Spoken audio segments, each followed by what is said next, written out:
Assalamualaikum warahmatullahi wabarakatuh. Innal hamdalillah nahmaduhu wa nasta'inuhu wa nastaghfiruh wa na'udzu billahi min syururi anfusina wa min sayyiati a'malina. May yahdihillahu fala mudhillalah wa may yudlil fala hadiyalah. Wa asyhadu anna sayyidana Muhammadan abduhu wa rasuluh la nabiyya ba'da. Para pemirsa yang dimuliakan Allah, jumpa lagi kita dalam kesempatan yang sangat mulia ini, di bulan yang sangat mulia ini, bulan yang dikatakan oleh Allah sebagai 1000 bulan. Karena di situ ada satu malam, di mana malam itu merupakan lebih baik daripada 1000 bulan, yang artinya adalah lebih baik dari 84 tahun lamanya.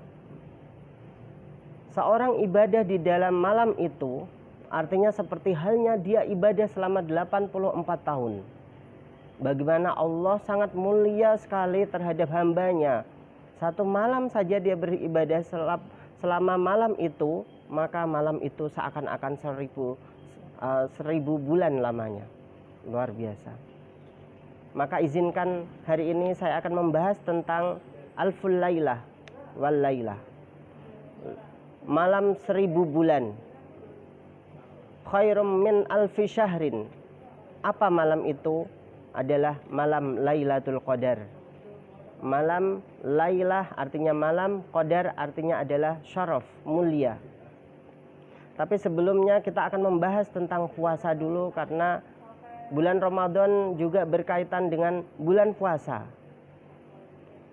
Allah dan Rasulnya telah menjelaskan dalam Al-Quran serta hadis, ya ayyuhalladzina amanu kutiba alaikumusiyam, diwajibkan kalian wahai orang-orang beriman berpuasa, kama kutiba alal ladzina min qablikum la'allakum tattaqun, sebagaimana diwajibkan atas orang-orang sebelum kalian agar kalian bertakwa kepada Allah Subhanahu wa taala. Kewajiban di sini adalah kewajiban kita semua sebagai seorang muslim. Muslim yang apa? Yang baligh dan berakal. Muslim, baligh, berakal. Sehingga jika dia bukanlah orang yang muslim, maka tidak berkewajiban untuk berpuasa. Kemudian jika dia tidak baligh, masih anak kecil, umur belum baligh artinya belum haid, ya, atau belum keluar sperma untuk laki-laki, maka dia belumlah orang yang baligh. Kemudian yang ketiga adalah berakal. Jika memang dia adalah orang yang gila, maka dia tidak berkewajiban untuk berpuasa Ramadan. Rasul juga menjelaskan dalam hadisnya, man shoma Ramadan imanan wahtisaban. Barang siapa yang berpuasa di bulan Ramadan, beriman dia kepada Allah, wahtisaban, dan meminta ganjaran kepada Allah Subhanahu wa taala, ghufira lahu ma taqaddama min dzambi, maka dia akan dihapuskan seluruh dosa-dosa yang telah ia lakukan sebelumnya. Tapi tentunya dosa yang ada di sini adalah dosa kecil. Jika dosa besar seperti hanya pembunuhan, ya, kemudian mudminul khamr, yang suka minum arak, ya, mabuk-mabukan, ganja, maka dia tidak akan bisa diampuni oleh Allah kecuali kalau dia bertaubat dengan taubatan nasuha, dengan taubat yang sungguh-sungguh. Kemudian janji Allah Subhanahu wa taala dari hadisnya, dari hadis Rasul sallallahu alaihi wasallam, idza jaa Ramadan, ketika datang bulan Ramadan, futihat abwabul jannah, maka akan dibuka pintu-pintu surga. Ini luar biasa. Di mana di bulan yang lainnya Allah tidak membuka pintu surga. Di bulan ini, di bulan Ramadan ini, Allah membuka selebar-lebarnya bagi kita semuanya untuk beribadah di bulan Ramadan ini. Siang, pagi, sore, malam kita ibadah kepada Allah Subhanahu wa taala. Apalagi ini adalah bulan di mana diliburkannya pekerjaan kita, kita stay at home, kita belajar di rumah, bekerja di rumah, mengaji dari rumah, maka kita manfaatkan. Mari kita manfaatkan waktu bulan Ramadan liburan corona kali ini dengan taqarrub kepada Allah, dengan mensucikan Allah, dengan mawas diri, karena manusia ini banyak dosa sehingga Allah menimpakan sedikit kecil dari azabnya Allah Subhanahu wa taala, agar mengingatkan kita bahwa kita harus mengingat Allah lebih banyak lagi. Kemudian wa ghuliqat abwabun nar, dan ditutup pintu-pintu neraka, wasul silatis sayatin, dan dibelenggu setan-setan. Setan di bulan ini tidak ada. Siapa yang berkata ini? Rasulullah. Maka barang siapa yang tidak mengimani ini, kafirlah dia. Terus kenapa kok ada kejahatan? Apakah dia diganggu setan? Tidak. Kejahatan yang ada di muka bumi ini ketika bulan Ramadan bukanlah karena setan. Manusia sering menyalahkan setan, tapi sebenarnya tidaklah setan semuanya yang bekerja. Ini kasihan ini setan nih. Kok saya aja yang disalahkan? Padahal manusia itu lebih jahat daripada setannya. Kenapa? Nafsunya yang lebih jahat. Di mana nafsu ini jika lebih besar daripada setannya, maka terjadilah kejahatan yang lebih besar. Kemudian saudara-saudara semuanya, bahwa puasa Ramadan ini berbeda dengan puasa yang lainnya. Amal ibadah yang lainnya dilipat gandakan oleh Allah Subhanahu wa taala, ada kadarnya. Namun ketika bulan Ramadan ini tidak terbatas, Allah melipat gandakan. Kata Rasulullah, wa ana ajzi bihi. Ya, saya akan membalas, kata Allah, ya, dari perkataan Rasulullah, saya akan membalas orang-orang yang berpuasa. Taroka akluhu ta'amahu li ajli, dia meninggalkan makanannya karena aku. Wasyarabahu li ajli, dia meninggalkan minumannya karena aku. Wa ana ajzi bihi, maka aku akan membalas apa yang telah ia lakukan. Dari sini saudara-saudara semuanya, saya mengajak kepada Anda semuanya, maka kita sebagai seorang muslim bukan hanya berpuasa. Kita harus memuasakan seluruh badan kita, nafsu kita puasakan. Ya. Mata kita puasakan dari hal-hal yang haram. Kelamin kita pun kita puasakan dari hal-hal yang haram. Sampai ketika batas waktunya Allah membolehkan kita untuk makan minum, ya, maka itu boleh hukumnya. Kemudian janji Allah Subhanahu wa taala juga la khulufu famus shaim atyabu indallah min rihil miski. Dari hadisnya Rasul menjelaskan kepada kita semuanya bahwa famus shaim atau bau mulut orang yang berpuasa itu atyabu indallah, ya, lebih dicintai Allah, lebih harum daripada min rihil miski, daripada harumnya minyak misik. Misik itu kita tahu adalah minyak zaman Rasulullah yang sangat harum sekali, mahal, ya. Maka itu lebih mulia, ya. Mulutnya orang yang berpuasa itu lebih harum daripada misik. Itu yang berkata adalah Rasulullah. Namun kita juga disunahkan Rasul untuk selalu sikat gigi, ya, siwakan sebelum matahari tergelincir ke arah barat. Sebelum zuhur, waktu zuhur kita disunahkan untuk siwakan. Jangan sampai ketika waktu puasa gara-gara mengambil hadis itu kemudian kita berpersepsi lain, ya, akhirnya tidak mau sikatan, akhirnya baunya luar biasa, kemudian berkata kepada temannya, ada yang lebih harum daripada minyak misik. Apa itu? Ini mulut saya. Maka itu tidak diperbolehkan di dalam Islam. Kemudian saudara-saudara semuanya, kata Rasul dalam hadisnya yang lain, asyamu junnatun, bahwa seorang itu mempunyai tameng di dalam peperangan, ya, maka puasa merupakan tameng bagi seorang muslim. Untuk apa? Junnatun minan nar, sebagai tameng yang ada dari neraka jahanam nanti.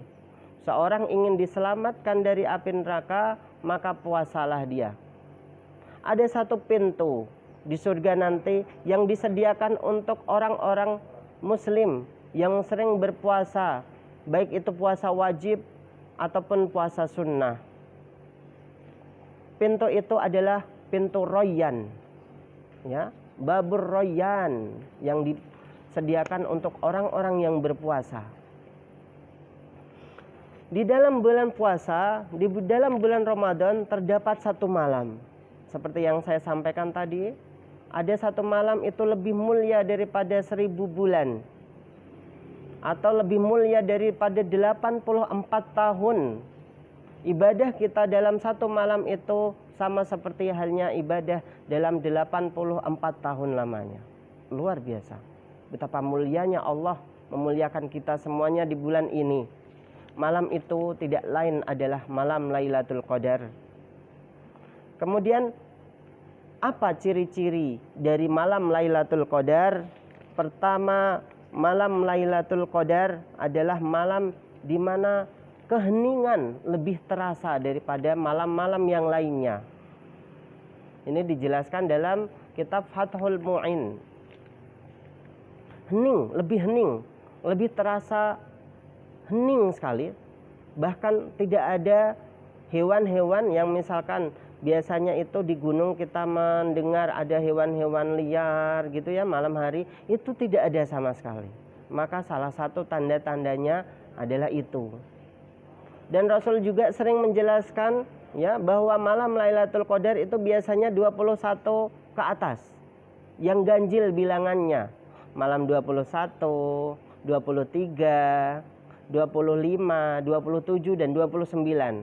Ada 5 malam di mana kita harus menggunakannya sesering mungkin untuk beribadah kepada Allah. Kalau memang bisa, kita jangan sampai tidur ketika malam itu. Kita gunakan untuk beribadah, kita gunakan untuk sholat, kita gunakan untuk tadarus, kita gunakan untuk iktikaf. Beberapa tahun yang lalu saat saya di Mesir juga, ketika malam 21 ke atas, orang-orang Mesir itu biasanya mengajak saudara-saudaranya, keluarganya untuk beriktikaf di masjid. Makan, minum dia di situ. Pekerjaan sudah dilepas karena itu menjelang Idul Fitri, tentunya sudah libur. Ya, mereka cuti dari pekerjaan, kemudian mereka hidup di dalam masjid itu selama berhari-hari. Untuk apa? Untuk ibadah kepada Allah Subhanahu wa taala. Ya. Buka dia di sana, sahur dia di sana, membaca Al-Quran dia di sana, digunakan sebaik-baiknya. Maka itu adalah beberapa fenomena yang terjadi ketika waktu saya belajar di Mesir sana. Hal itu juga yang dijelaskan oleh Rasul Shallallahu Alaihi Wasallam bahwa kita harus menggunakan waktu malam Lailatul Qadar itu yang merupakan malam yang lebih baik daripada 84 tahun lamanya, sebagai ibadah dan ibadah kepada Allah Subhanahu wa taala. Jangan sampai ketika malam itu ternyata kita tertidur atau kita maksiat, karena maksiat di malam itu sama seperti kita maksiat selama 84 tahun lamanya. Tidur kita di malam itu seakan-akan kita juga tidur selama 84 tahun lamanya. Kemudian Rasul menjelaskan iltamisuha fil ashril awakhir. Kalian beribadahlah ketika waktu 10 malam terakhir min Ramadan, dari bulan Ramadan. Fita si'aten tabqi, pada malam ke-9 mungkin. Wa fisa bi'aten tabqa, ada malam ke-7 mungkin, atau malam wa fi khamisaten tabqa, dan malam ke-5 mungkin.